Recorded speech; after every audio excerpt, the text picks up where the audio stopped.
TV. Designing is not just a matter of having some work done. It's about creativity, passion, visualizing, and knowing what a customer needs. That's exactly what we give you right here at Mukaru Signs. We have designers who design your work to your satisfaction. Be it banners, roll-ups, stickers, billboards, and many more. Visit us at our NG Plaza, 2nd floor, room 15 and 16. You can as well call us on 0721258803. Mukaru Signs Shop. We are what you want. We are what you need. Ndalo muthikiriria witu wo muthe wa Mukaru TV goko ni kwa Mukaru Signs. Mukaru Signs ni kambuni iria guthondekagira indo. Iguthondekagira indo yendete. Goko ni kuo tuikaraga, andu akwa tuikaraga twendanite muno. Tukoragwo twi kindu kimwe. Na inde marugamagirira ni honde mwiraga ati mukage. Tukamurutira wira mwega, mukarutirwo ni andu makenete wira, andu matari siasa, andu matari ngucanio. Andu matari uhoro wa gutinda makiaria maundu matiganite, twaragia uhoro wa biacara na tuikaga guku maundu mothe wendo utongoretie. Tamenya we niwe mucerere ako nduri na mbeca cia kibao kia wira ukatwaranirie tondu guku kibao kia wira wenda billboard ni tuthondekaga, wenda bana ni magana matatu no matume utoke kuma guthoka na mbere. Wira rugama wa siasa utari rona Mukaru Signs rore rakinya haria hagiriire tondu ni ni mundu uria wa ma thiini wa industry ndutite wira uyu miaka 31 na ngoragwo ndi sawa ndi muthuri unyitaga muthigi na nyitaga kirikaniro woka na kirikaniro tuciraga na kirikaniro woka na muthigi tuciraga na muthigi na woka na biacara ni turutaga wira na biacara tondu andu othe thiini wa Mukaru Signs ni maiganagira. Uria wina mabeca maingi oka kwa Mukaru Signs ni iganagira. Ora wina tubeca tuni oka kwa Mukaru Signs tamenya ni iganagira. Na ithuothe tuticaguraga. We woka na mbeca nyingi matukaga tukaiguana wega muno. We woka na tubeca tunini na tukaga tugateithania wega muno. Tamenya Mukaru Signs ni kambuni iria ndigaru ya gukorwo ati hindi ciothe twaragia maundu ma kwenda andu aria angi magi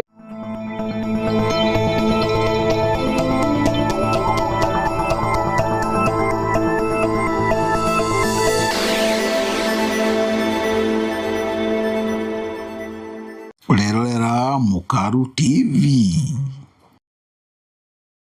John Paul Land Consultancy. Professional guidance you can trust for all your land matters. Buying or selling land is a major decision. We provide transparent and reliable services to protect your investment at every step, including land verification such as official land searches and ownership verification, documentation and titles, that is title deed processing, land transfers and succession matters, survey services including subdivision and confirmation of survey plans. You can contact us on 0707 513 010 or visit our offices at Keno Office behind Quiver, Kwamega Building, room number 3, or visit Nairobi branch, RMG Plaza, 2nd floor, room number S16. Ask for Mr. Mukaru and you will be guided. Before making any commitment involving land, talk to John Paul Land Consultancy.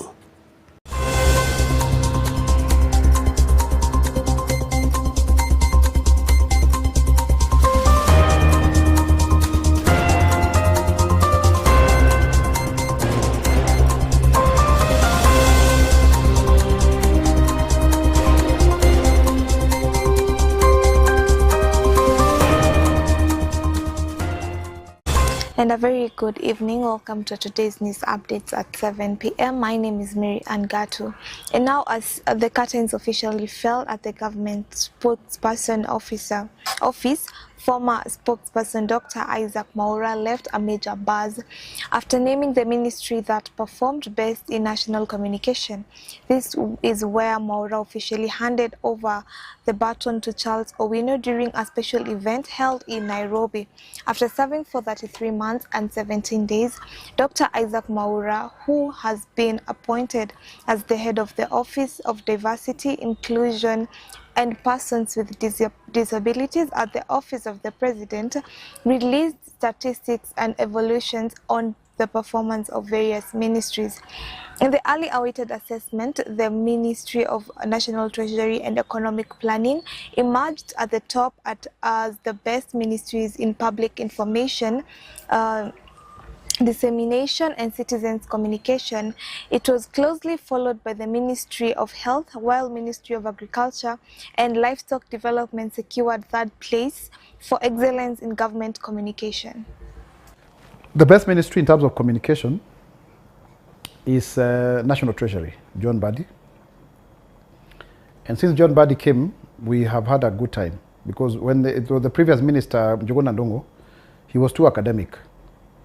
We couldn't understand him. Sometimes he was speaking as if he was speaking to a class of economists. He was more theoretical.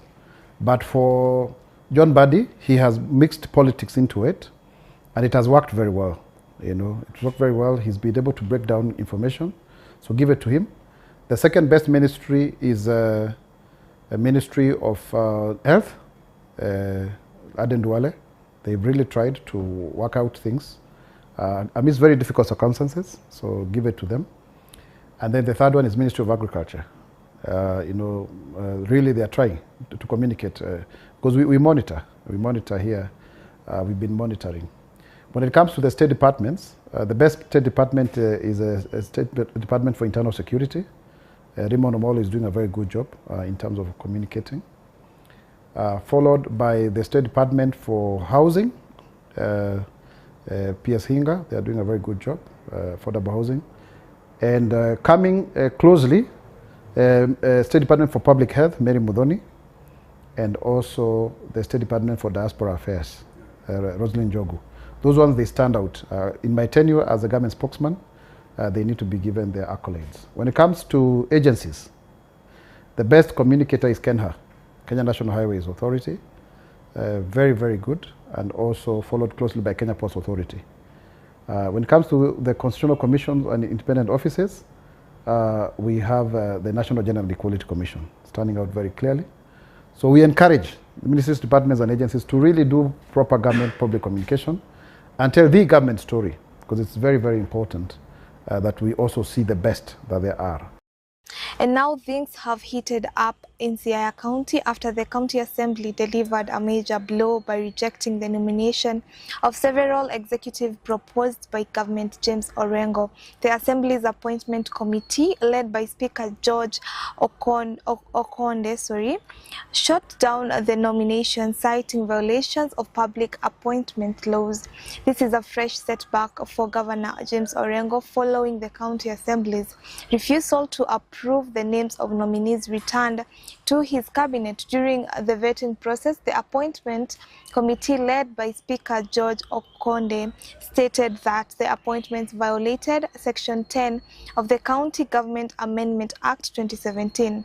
The affected nominees include George Authiambo, who had been nominated to head the Ministry of Finance and Economic Planning, and Grace Ongola, who was proposed to lead the Ministry of Education, Youth Affairs, Gender and Social Services. We also alive to the fact that the obligations in the Act are bestowed on the appointing authority and not you. So we feel we only subjected to this, but we have the duty to do this. So before we engage you, knowing that we already engaged you, you have your documentation, your submissions, everything else, we now have to look at the law on your nomination. Section 10 of the Public Appointments Act, the County Assembly's Approval Act of 2017, provides for this. I want you to listen carefully. Section 10 says, 10.1, that when a nomination of a candidate is rejected by the County Assembly, the appointing authority shall submit to the County Assembly the name of another candidate, and the procedure for approval specified in this Act shall apply accordingly. That your nomination was rejected, the appointing authority ought to have submitted another name. There are exclusions, so there is one. Part 2 says, a nominating authority shall not resubmit the name of a candidate whose nomination has been rejected by the County Assembly unless the circumstances relied on for the rejection of the appointment of the candidate did not exist or cease to exist at the time of rejecting the nomination of the candidate. So that provision with the 2 sections are really obligations on the part of the appointing authority. And it is the appointing authority that should answer those questions. All we need to report to you is that during this nomination, the appointing authority did not provide information that fulfills the requirements spelled out under that provision. And all we can do is just to ask you, it's at your discretion whether you want to apply yourself to that provision, whether you feel circumstances relied upon when rejecting a nomination the other time have changed. But we feel it is the appointing authority to answer. What we are saying is, it is not your work, it's not your burden, it is the burden of the appointing authority. So we have heard you, we will the committee has heard you. We would have had more issues with the appointing authority than you, because it's the appointing authority that ought to have demonstrated the change in circumstance. My career initially, I was a teacher. I left classroom when I was joining banking. So I think there were some changes into that. Yesterday, I called the TSC director in Nairobi, and I asked him. Initially, I had called, and he told me that the record for that time requires a little bit of writing and all that. So I didn't know, because I didn't get the report of the assembly that they really needed those items at that point. But if I'm given time, I can even go to Migori Teachers College, and I believe they have the records, because the TSC number and all those informations, we got them before we left the college.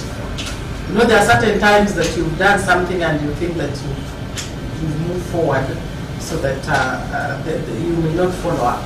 But I know everything that I lost, perhaps the posting and all that, because they were being done through the college. I can get them through Migori Teachers College. Initially, last time when I was here, when you were talking, I had like, you would want to do the background check. And now the mystery is beginning to clear in the tragic death of a 19-year-old girl in Isiolo. After the main suspect was formally charged in court today, family members and residents of Isiolo are now demanding justice following the murder.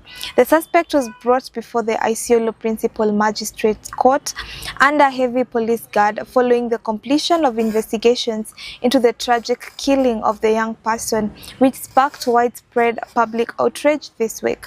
According to the prosecution, the suspect was remanded as a police requested time to complete investigations and determine whether there were any accomplices in the brutal act. A tense atmosphere now was witnessed outside this court as relatives, friends, and human rights activists gathered in large numbers demanding swift justice and strongly condemning the waves of violence against women and girls in the country.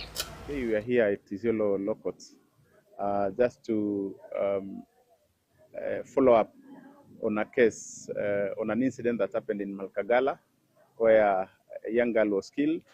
And today we are here because the perpetrator has been arraigned today at Isiolo Law Courts.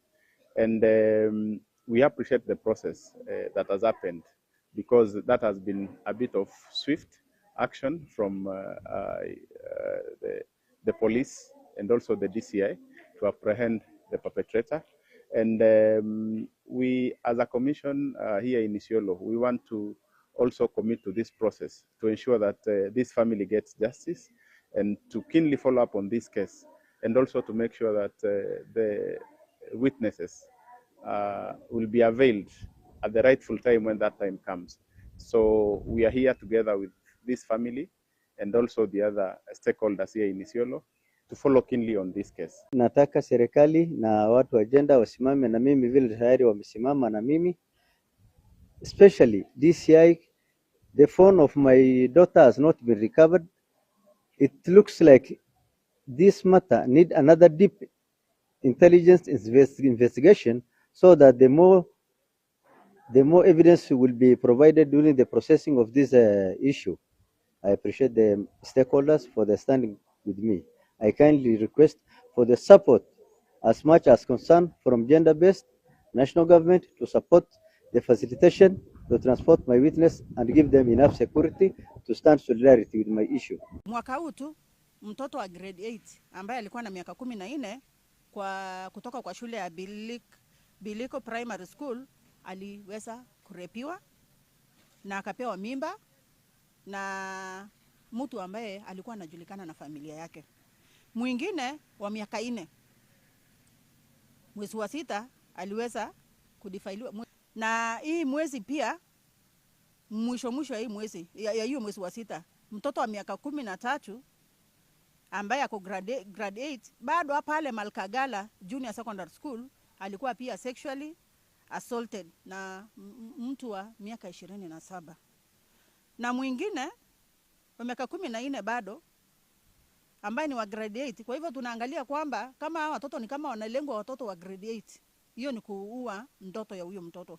Huyo mtoto wa miaka 14 bado wa grade 8 kutoka Mataharba alikuwa defiled, akapewa mimba, akapata complications ya kusema kwamba aweko hospitali na kuanza kuongezewa damu ambayo inaleta additional financial constraint kwa hiyo familia, na bado wanapata pia trauma. Na mwezi uliopita pamoja na yale yametendeka ni hiyo ya Nasibo na Angelica Kananu, yote imeweza kutendeka wakati mmoja ambayo ijaachana sana, lakini sisi tunaangalia kwamba trend imekuwa wanalenga kina mama, wanalenga pia watoto wa miaka 13, kwa sababu ukiangalia ni 14 13 ambayo ukiangalia pia kwa masomo ni watoto wa grade 8. Kwa hivyo tunasema kwamba kuna hatari kama sisi wenyewe hatutaweza kuongea, na tukasema kwamba hata wale wote jamii kwa jumla, wazazi pia waweze kuangalia watoto, walimu pia wakue, kwa sababu wote tuko stakeholders katika ile hali ya kuchunga maisha ya watu. Ninaomba society mzima, baba, mama, kijana, msichana, tuweze kuwa brothers keeper, sisters keepers na parents keeper. This is the first mention. As such, the law requires that a mental assessment be done before plea is taken. A mental assessment is therefore to be done and a report to be filed. Mr. Abdullahi Advocate is appointed to represent the accused person in this matter.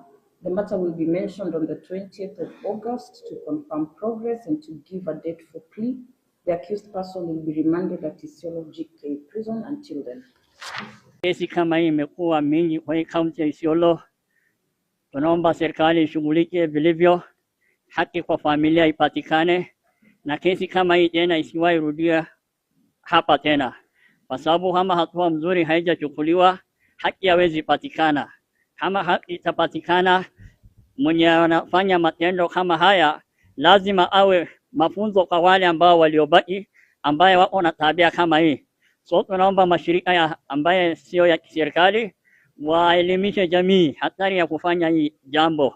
Hii sio jambo mzuri sana na sio jambo geni tena within the pastoralist community, na inatendeka kila siku. Tunaomba serikali ya kwamba And now a heavy political and social storm has erupted after statistics and statements from the judiciary revealed how residents of Bungoma County interact with the formal justice system.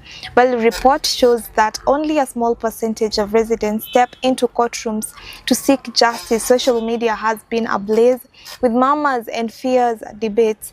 Things flared up during an official assessment tour of the country where Chief Justice Martha Koome revealed startling statistics that sparked intense online disputes. According to the court statistics, only 17% of Bungoma residents use the formal court system to resolve their disputes.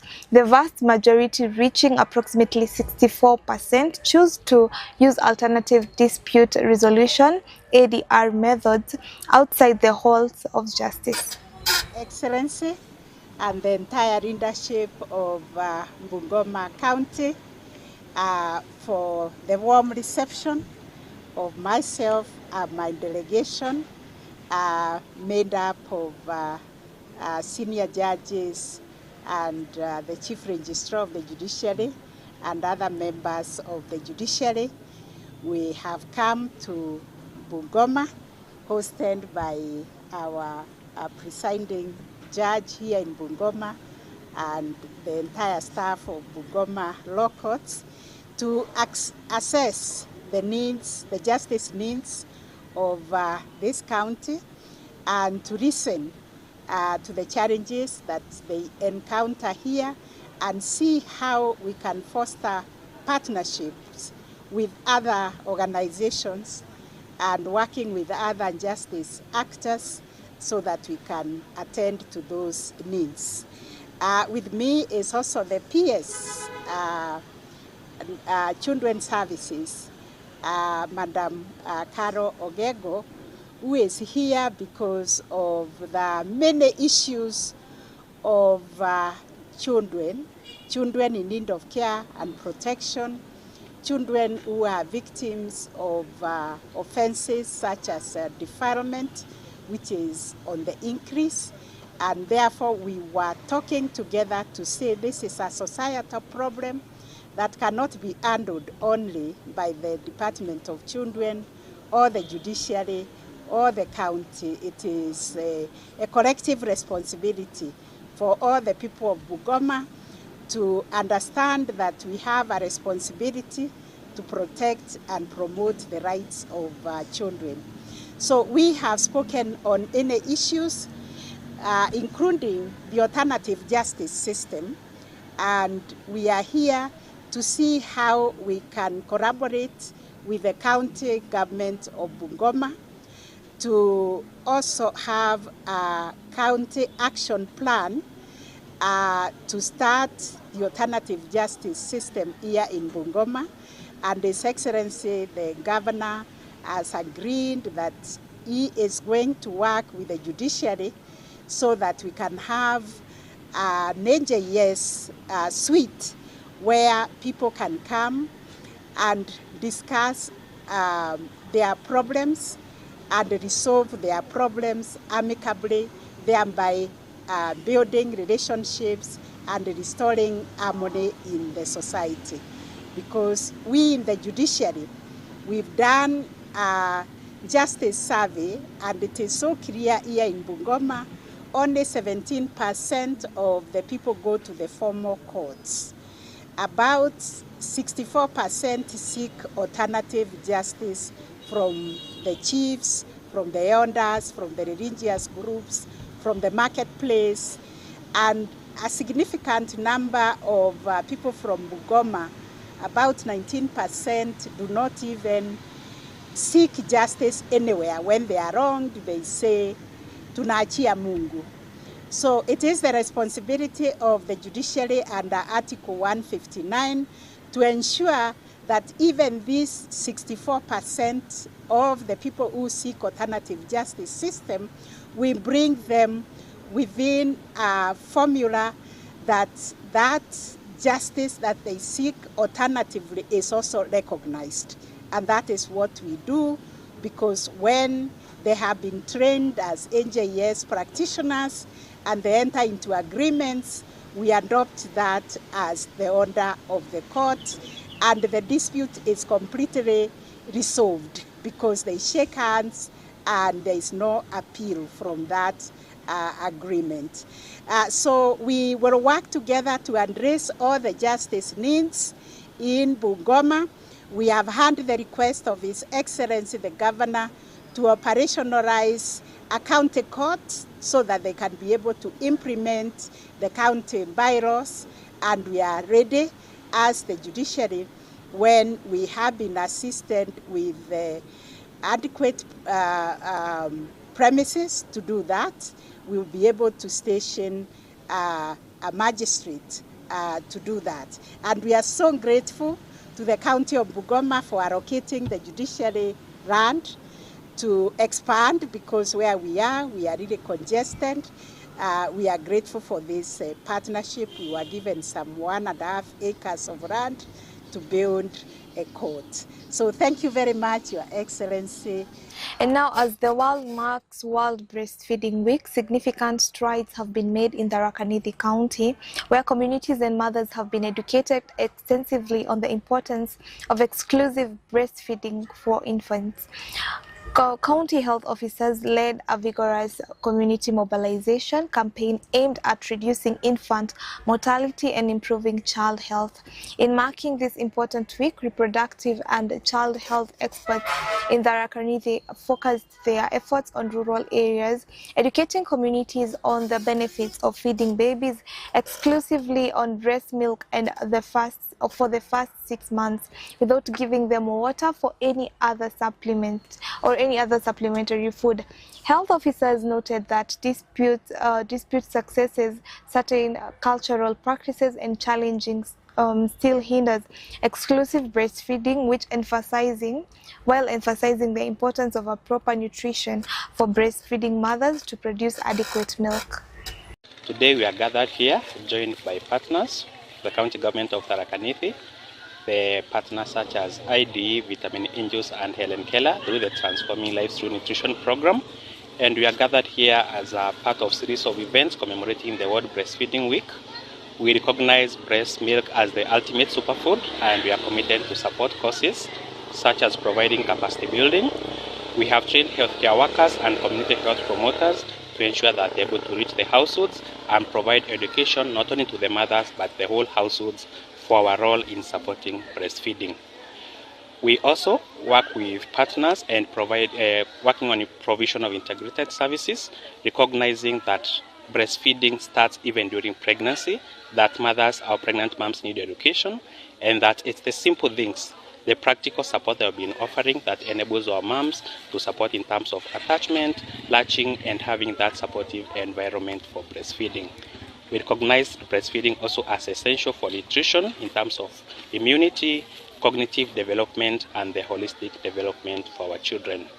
This is part of our Hope Corps programs, whereby it supports our maternal and child health programs in ensuring that they have support and the community is empowered in recognizing the best practices that support the maternal and child health.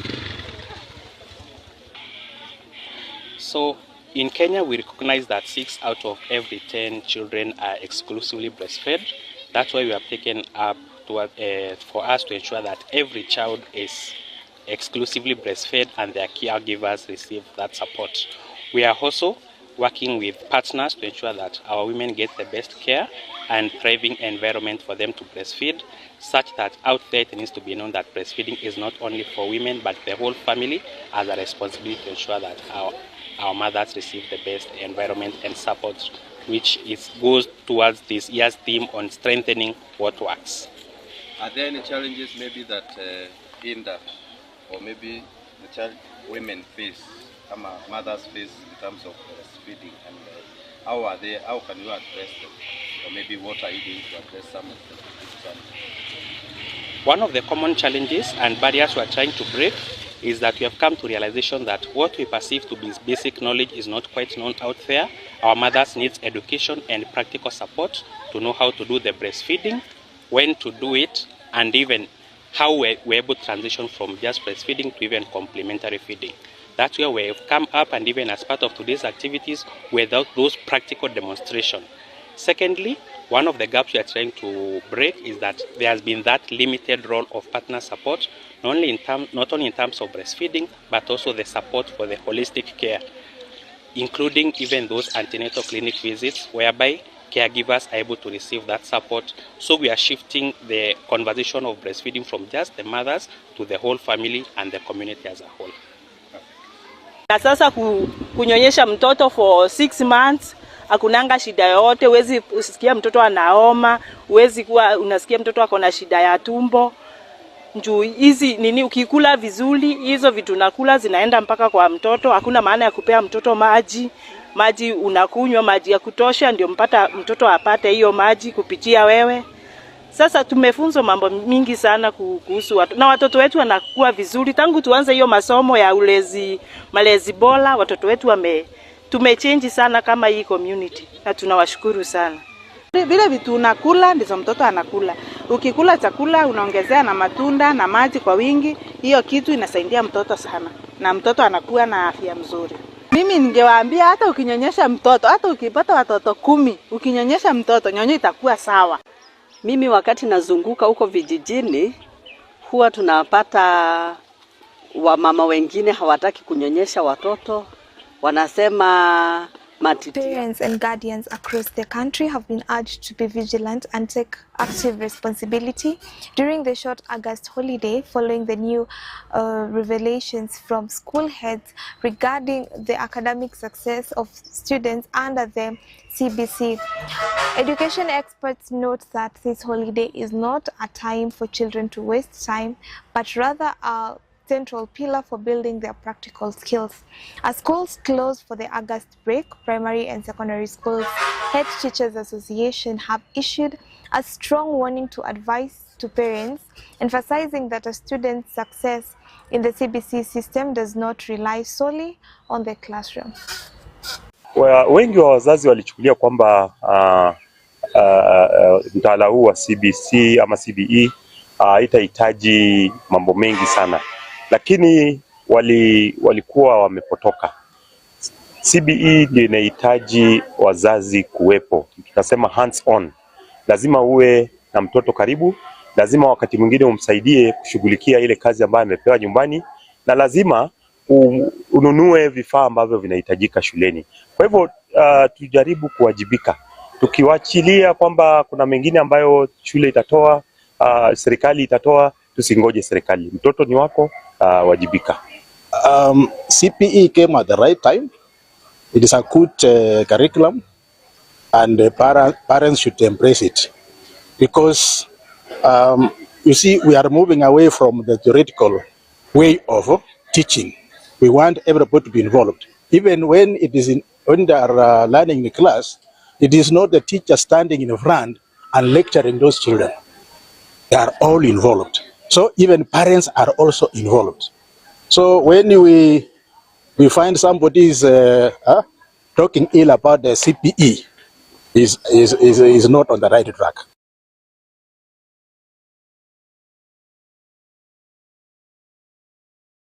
And now parents and guardians across the country have been urged to be vigilant and take active responsibility during the short August holiday following the new revelations from school heads regarding the academic success of students under the CBC.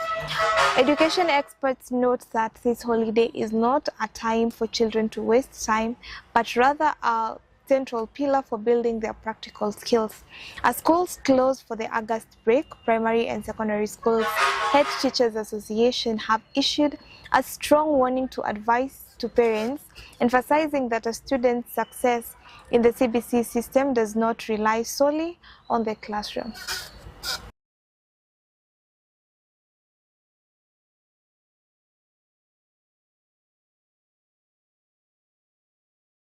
Wengi wa wazazi walichukulia kwamba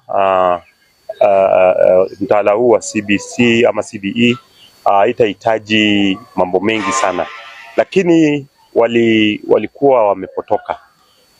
CBE ndio inahitaji wazazi kuwepo. Tunasema hands on. Lazima uwe na mtoto karibu, lazima wakati mwingine umsaidie kushughulikia ile kazi ambayo amepewa nyumbani, na lazima ununue vifaa ambavyo vinahitajika shuleni. Kwa hivyo tujaribu kuwajibika.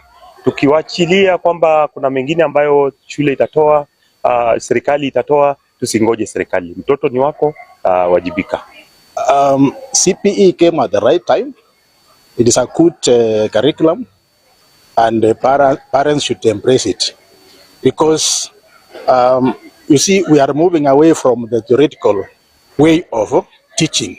We want everybody to be involved. Even when when they are learning in the class, It is not the teacher standing in front and lecturing those children. They are all involved. So even parents are also involved. So when we find somebody is talking ill about the CPE, is not on the right track.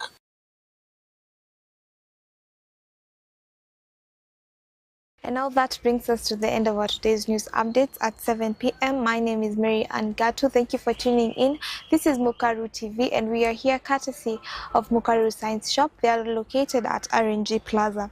Shop number S15 and S16, or you can call them on 0721 258803. Have a lovely night ahead and God bless you all.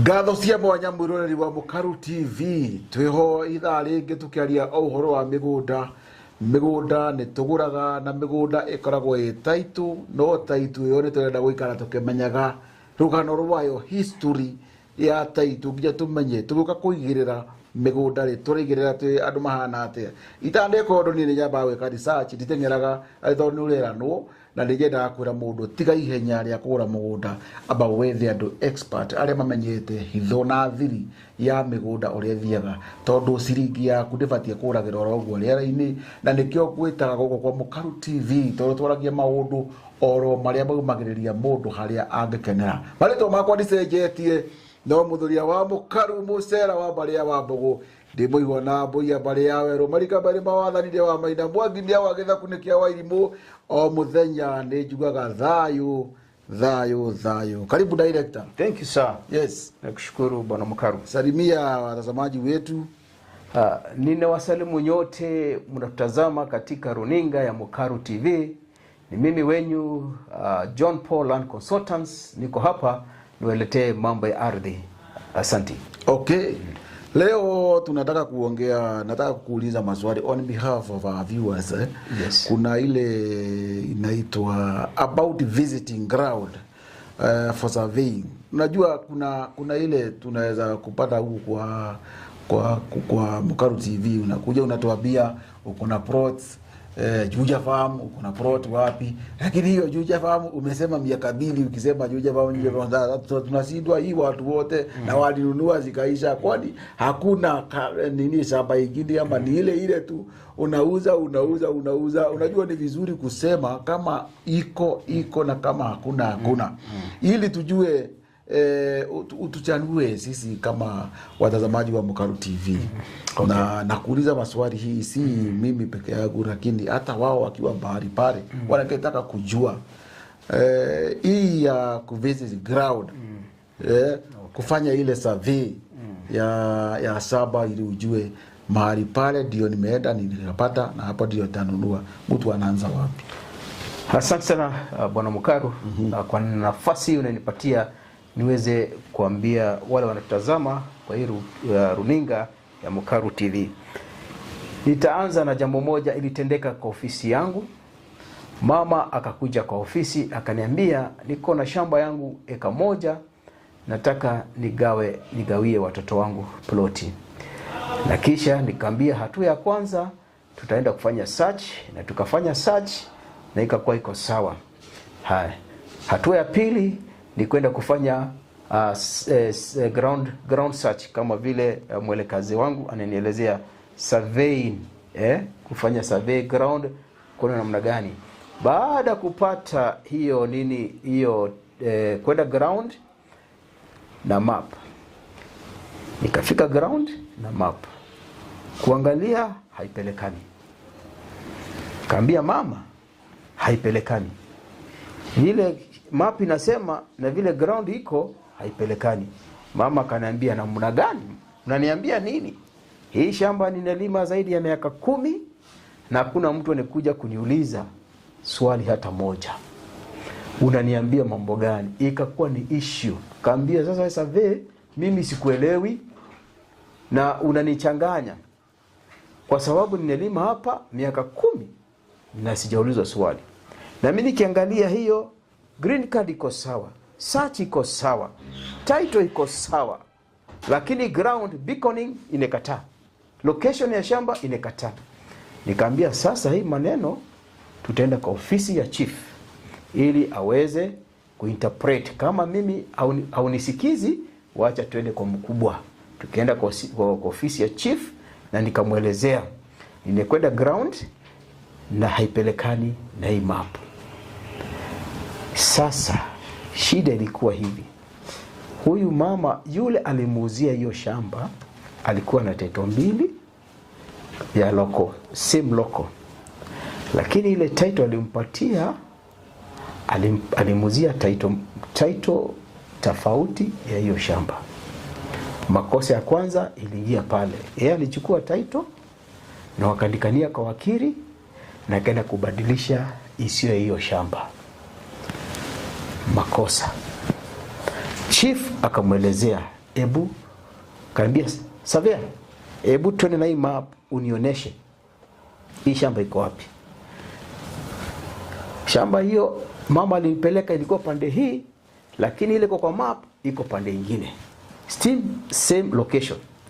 Chief akamwelezea, inaonekana huu mzee alikubadilishia ya pande hile kuliko ya pande hii.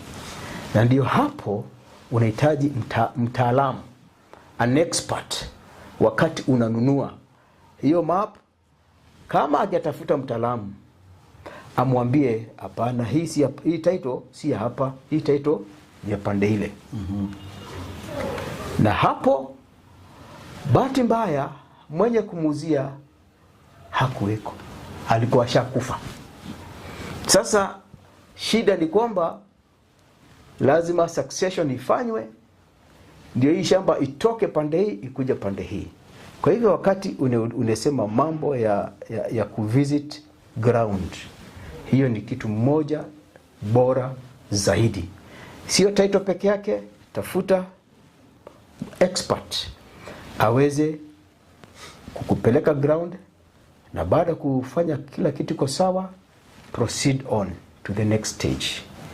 Yes. Kuna saa zingine watu wanaweza kuja kwa kununua mashamba au mwaisikia anakuja maybe anaambiwa kuna plot nataka kuuzia iko mahali pazuri, unaonyeshwa kwa barabara. Maybe za plot number tuseme number 8. Sasa unaenda unaonyeshwa pale kwa barabara, unaona hiyo plot kweli ni inaguza rami, lakini ni shamba yenye iko kama eka 5. Kule chini kuko na mto. Ukikuja kumwaga mawe pale unaambiwa plot number 8 zimeanza kule chini. Ndio. Ukienda kule ukiangalia kwa map, unapata plot yako iko kwa mto ndani. Sasa unajua kuna mahali kuko na kuweka na ile mito seasonal. Seasonal ya Mikuru rivers kama na huku Ithanga na huko saidi ya Mwingi, unaweza pata mahali hata kuna mchanga, watu wanaenda kuchota ile mchanga ya kujenga ile sanda, na unapata ni kama saba mzuri sana, bali siku ile kutanyesha unapata hapo hata uwezi pita, ni mto kubwa. Mtu anaweza kuja apime mpaka hapo, unaweza upate plot yenye umeuziwa iko pale wenye maji iko. Okay. That's why kama hizo unafanyaga aje kwa Jompo? Sasa jambo kama hiyo, kabla hujaekelea pesa yako na unaenda sehemu mgeni hauelewi, take your time kwa neighbors, ende ulize wakati kuna kiangazi kuna kanga hivi, kukinyesha hii area iko namna gani. Those people, they are very honest, watakwambia hapa iko mtu inapitanga. Na hapo hiyo ni hatua yako ya kwanza, ulienda ground pamoja na yule anakuelekeza, mweze kufanya research hiyo. Hapo utaondokea, pesa zako hazitapotea. Kwa hivyo kitu ya maana ni kuvisit ground pamoja na land consultants. Jambo lingine, public land. Kuna mzee mmoja tulikaa naye akanielezea, alikuwa anafanya kazi, mtu mmoja akakuja akamwambia niko na title So nipatie, nilikuwa miaka ya 80s, niko na title hapa, nipatie 1120. Akampatia 1120, akambadilishia title. Baada kumbadilishia title, akachukua title na akalima hiyo shamba zaidi ya miaka 20. Hakuna mtu hata mmoja anauliza wakati development ya serikali iliingia area hiyo, serikali iliangalia kwa mapi yake. Kwa mfano ni kama area Keno. Ni wapi tuko na mali yetu hapa? Tunataka kujenga hospitali ama police station, ama tunataka kujenga maofisi ya serikali. Wakiangalia mapi ya Keno, wanaangalia hapa tuko na mali yetu, iko mali hapa, wacha twende kwa mali yetu. Akienda huko apate wewe kumbe uliuziwa nini? Mali ya serikali. Na sasa hivi serikali ina mkono mrefu, itatafuta wewe, itakuuliza wewe, hii mali ya serikali unafanya nini nayo? Hiyo title inachukuliwa kwa sababu is a public land.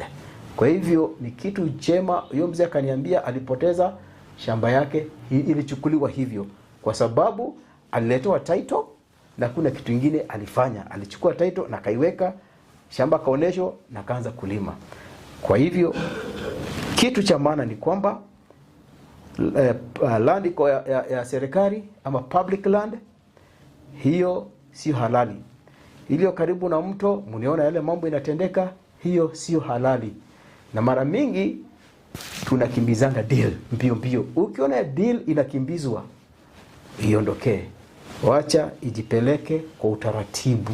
Kitu yote unasikia unapewa pressure. Ondokea hiyo jambo. Inafaa ipelekwe kulingana na utaratibu. Asipogojea, ondokea yeye. Kwa hivyo ndio mashauri yangu Bwana Mukaru. Yeah. Kwa hivyo tukikuja kwako tunataka kuona tunataka kununua mashamba, lazima kwanza tuende tutafute director mwenyewe. Amesema ya kwamba ukienda kwake lazima before uwekelee pesa kwa meza, lazima kwanza uende uangalie historia, ujue kama hii ni public land. Nafikiri unakuweka na map ziko, tunanua map. Map ikue, unajua kuna watu wengine anakuambia niko na saba na kuuzia, anakuweka kama kwa ile rejiroba yako, akikufungia hapo na iko na na ile vioo ya nyeusi alafu unamwekea soda hapo. Sasa unajua hata akienda sasa, akitoka tu hapo, hata akisalimia majirani kule hawezi ongea na yeye vizuri. Ile gari umemleta nayo already ile class umempandisha, hawezi kuwa na time ya hawa wengine. Naona hapo correct, maybe hapo hata watu wengine wananyang'anywa kwa hiyo design. Lakini ni vizuri kujua, kama vile director anatuambia hapa ya kwamba ukienda mahali pale, wacha kwanza kuwekelea pesa before ujue history. Correct. History ya saba. Na ni ukweli venye anakuambia. Juu nimemwangalia, nimemfuata na nimeona ya kwamba yeye mwenyewe hii mambo anaongea hapa ni ya ukweli. Na nimewahi nunua kwake na nimeona akiuzia watu wengine, na niko na uhakika ya kwamba ukileta pesa kwa director mwenyewe mwenye unaona hapa, John Paul Land Consultancy, ndiye director mwenyewe mwenye amesimamia hapo. Na nikikuletea kwa Mukaru TV ni ya kwamba chenye anakuambia ni cha ukweli na niko na uhakika. Ukimwona ni sawa, ukiniona ni sawa, na ukikuja tutapatana mahali pale na utasaidika.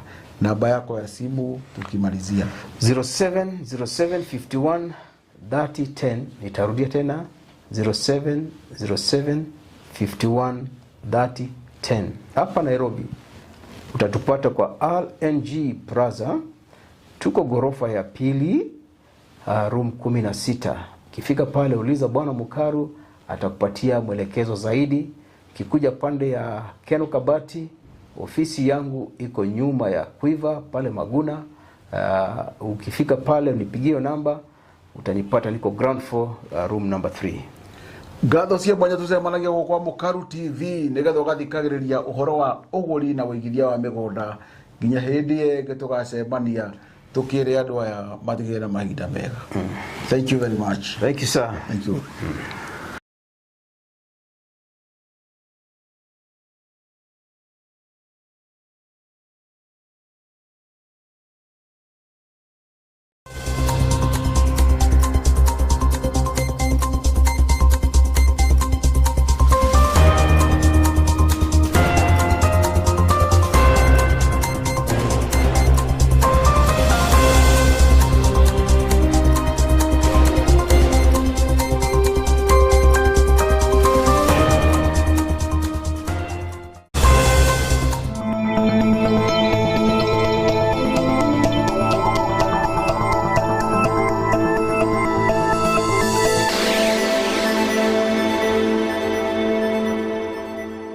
Ulirorera Mukaru TV.